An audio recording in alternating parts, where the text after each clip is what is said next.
Pinaagi sa pagtinabangay sa mga lumulupyo sa Barangay Boho, Aluginsan, malampusong nalakip sila sa 44 ka mga best tourism villages tibuok kalibutan.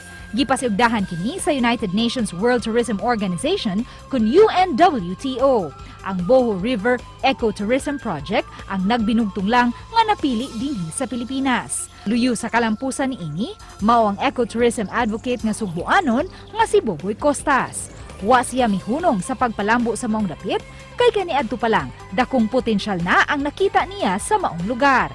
Gawa sa Boho, Aluginsan, naglaraw usab siya nga unta matagaan og dakong pagtagad ang uban pa mga tourist destinations dinhi sa Subo. Busa sa iranta gikan kanina kun unsa pa ang iyang plano ilabi na sa atong tourism industry dinhi lang sa GMA Regional TV Live. Best Tourism Village, mga kapuso, lungsod sa Aluginsan ang giila sa United Nations World Tourism Organization ug mao tataog impormasyon kabahin niini sa usa sa nagpasiugda gyud sa Boho River Cruise diha sa maong lungsod nga gidayon na gyud sa mga turista. Makauban tarong buntaga Sir Boboy Costas. Mayong buntag, Sir Boy. Welcome sa GMA Regional TV Live. Kumusta ka karong buntaga, sir? Good morning, Nico. Good morning sa tanan natong supit sa GMA Regional TV Live, and advance Merry Christmas natong tanan, no? Thanks for having me here.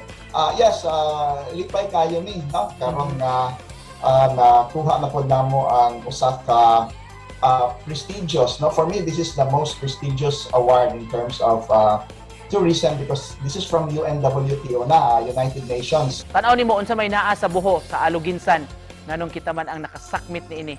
One of the reasons why we launched sa UNWTO kaning competition is actually to showcase mga best practices villages which are really committed to sustainability and the United Nations Sustainable Development Goals, no, or SDGs. So nakita nila sa Aluginsan, actually lisod din siya kayo ipasa Nico, no, kay there are 9 areas nga i-evaluate nila. Apil na kani ang unsa man pananglitan naka-change ba gyud ang turismo, no, sa barangay unya ang change niya asa man ekonomikanon ba sa kinaiyahan o sa social, no, unya ang ilang prosperity na share ba nila sa ilang mga isig mga tao sa Aluginsan, no? Personally, Sir Boy, ikaw man jud ang makaingon tang usa sa nakakita gyud sa potential nining Boho River aron himong usa ka ecotourism destination kaniadto. We remember your story nga nangunay pa ka paghibuhat og proposal, paghatag sa atong mga local officials. How do you feel nga after many years na recognize ang lugar? Actually, wag yung kasabot sa akong debate, Nico, when there was the formal announcement pa nga kanang nisod mi, wala pa mi kibaw nga na-appeal, you know. I think I'll give credit to the former mayor, no, si Mayor Cynthia Moreno, no, for she really had that stubborn persistence, and then she really had that vision but to help Boho River because she knew na it had really potential. And then of course to the local community, no, ang katong Baitas. Grabe ang among gagyan murag digid siya ingnon nimo sayon, no.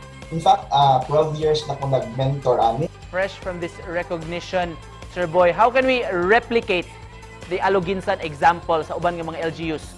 Ang Cebu for me is lain-lain man gud siya og kanang attractions ba, no. And then tanaw pud nako ang mga local communities sa Cebu. I think they are really ripe, no, for coming creating an organization, na community-based, community-managed, community-driven.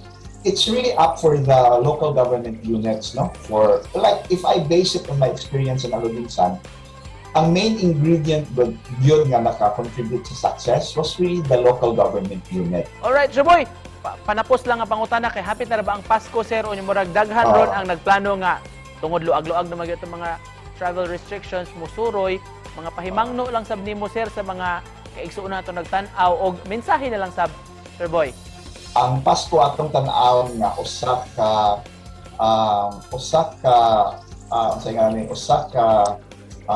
event, no, nga mopatigbabaw gyud ang atong pagigugma, ang atong pagpasaylo sa atong mga kaigsuonan, no. And I think it's going to be a very Merry Christmas na tanan, especially to the people of Bohol River, no? And of course to Cebuanos and to the Filipinos, because this is one big honor for us, no, in the international stage, in the international tourism development arena. Daghang salamat dito. Alright, thank you so much, sir, sa imong contribution sa atong turismo o congratulations sa inyong hard work nga gibuo diha sa Aluginsan o sa bisan asa pang lugar. Mga kapuso, ecotourism advocate, Mr. Boboy Costa. Salamat kayo, Sir Boy! Salamat kayo, Nico, and again, advance Merry Christmas to all. Merry Christmas, Sir Boy. Salamat!